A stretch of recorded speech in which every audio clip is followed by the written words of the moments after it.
जानते हो आज का युवा भविष्य और भूतकाल को सोचकर अपना वर्तमान खराब करता है। अक्सर लोग कहते हैं कि खुशियाँ किस चीज में छुपी हुई है, पर जानते हो खुशियाँ आपके माइंड में छुपी हुई है, आपकी सोच में छुपी हुई है।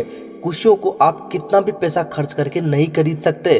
अगर आपकी सोच पॉजिटिव होगी तो आप हमेशा खुश होंगे। मैं आपको एक छोटी सी कहानी सुनाता हूँ। इस कहानी के माध्यम से आपको समझ में आएगा कि आखिर खुशियाँ कहाँ छुपी हुई है। एक बार एक अमीर आदमी कहीं जा रहा होता है तो उसकी कार खराब हो जाती है। उसका कहीं पहुंचना बहुत जरूरी होता है। उसको दूर एक पेड़ के नीचे एक रिक्शा दिखाई देता है। वो उस रिक्शा के पास जाता है।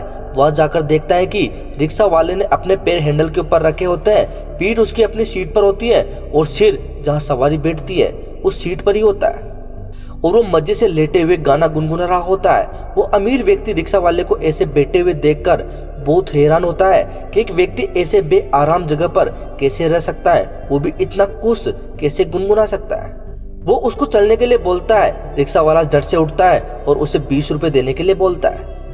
रास्ते में वो रिक्शा वाला वही गाना गुनगुनाते हुए मजे से रिक्शा खींचता है। वो अमीर व्यक्ति एक बार फिर हैरान है कि एक व्यक्ति 20 रुपए लेकर इतना खुश कैसे हो सकता है, इतने मजे से कैसे गुनगुना सकता है। वो थोड़ा ईर्ष्यापूर्ण हो जाता है और रिक्शा वाले को समझने के लिए उसको अपने बंगले में रात को खाने के लिए बुला लेता है। रिक्शा वाला उसके बुलावे को स्वीकार कर लेता है।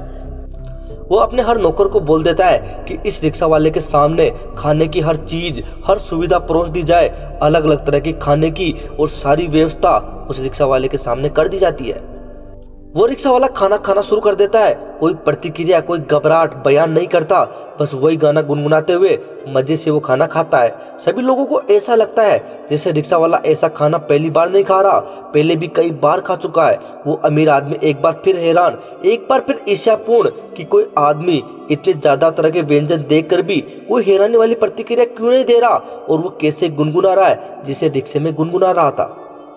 ये सब कुछ देखकर अमीर आदमी की ईर्ष्या और बढ़ती है। अब वो उस रिक्शे वाले को अपने बंगले में कुछ दिन रुकने के लिए बोलता है। रिक्शा वाला हाँ कर देता है। उसको बहुत ज्यादा इज्जत दी जाती है। कोई उसको जूते पहना रहा होता है तो कोई कोट। एक बेल बजाने से 3-3 नौकर सामने आ जाते हैं। एक बड़ी साइज की टेलीविजन स्क्रीन पर उसको प्रोग्राम दिखाए जाते हैं। एयर कंडीशनर कमरे में सोने के लिए बोला जाता है।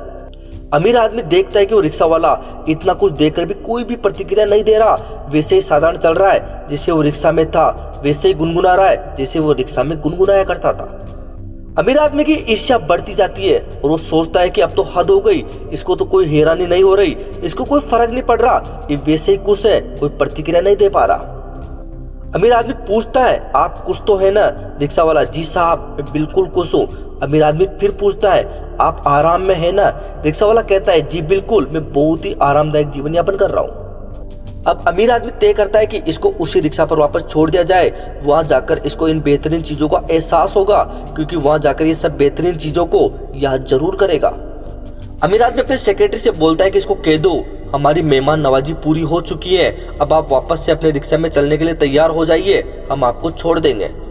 सेक्रेटरी के ऐसा कहने पर रिक्शा वाला कहता है, ठीक है सर, जैसा आप चाहे और जब चाहे मैं चलने के लिए तैयार हूँ। उसे वापस उसी जगह पर छोड़ दिया जाता है जहाँ पर उसका रिक्शा था। अब वो अमीर आदमी अपनी गाड़ी के काले शीशे ऊंचे करके उसे देखता है। रिक्शे वाले ने अपनी सीट उठाई, बैग में से काला सा गंदा सा मैला सा कपड़ा निकाला, रिक्शा को साफ किया और मजे से बैठ गया और वापस से वही गाना गुनगुनाने लगा। अमीर आदमी अपने सेक्रेटरी से पूछता है, चक्कर क्या है, इसको कोई फर्क क्यों नहीं पड़ रहा? इतनी आरामदायक जिंदगी जीने के बावजूद ऐसी जिंदगी में वापस आने पर भी इसे कठिनाई महसूस क्यों नहीं हो रही? ये वापस से वैसे ही गाना गुनगुना कर इतना खुश क्यों है? फिर सेक्रेटरी उस अमीर आदमी को कहता है, सर ये एक कामयाब इंसान की पहचान है। एक कामयाब इंसान वर्तमान में जीता है, उसका मनोरंजन करता है और बढ़िया जिंदगी की उम्मीद में अपना वर्तमान खराब नहीं करता। वो भविष्य और भूतकाल को छोड़कर वर्तमान की खुशियों पर ध्यान देता है। अगर उससे भी बढ़िया जिंदगी उसको मिल जाए तो उसको भी वेलकम करता है, उसको भी मनोरंजन से जीता है, उसको भी भोगता है और उस वर्तमान को खराब नहीं करता। और अगर कोई बुरा दिन देखना पड़े तो अपने भूतकाल को भूलकर उसे भी वर्तमान में उतनी खुशी से जीता है। और सर ऐसा इंसान अपनी जिंदगी में हमेशा खुश और कामयाब होता है। कामयाबी आपकी खुशी में छुपी है और अच्छे दिनों की उम्मीद में अपने वर्तमान को खराब नहीं करे और न ही कम अच्छे दिनों में ज्यादा अच्छे दिनों को याद करके अपने वर्तमान को खराब करे। सदैव प्रसन्न रहिए, जो प्राप्त है वो पर्याप्त है। दोस्तों अगर आपको छोटी सी कहानी अच्छी लगी हो तो युवा लेखक को सब्सक्राइब कीजिए, क्योंकि आपको यहाँ पर ऐसे और भी बेहतरीन वीडियो देखने को मिलेंगे।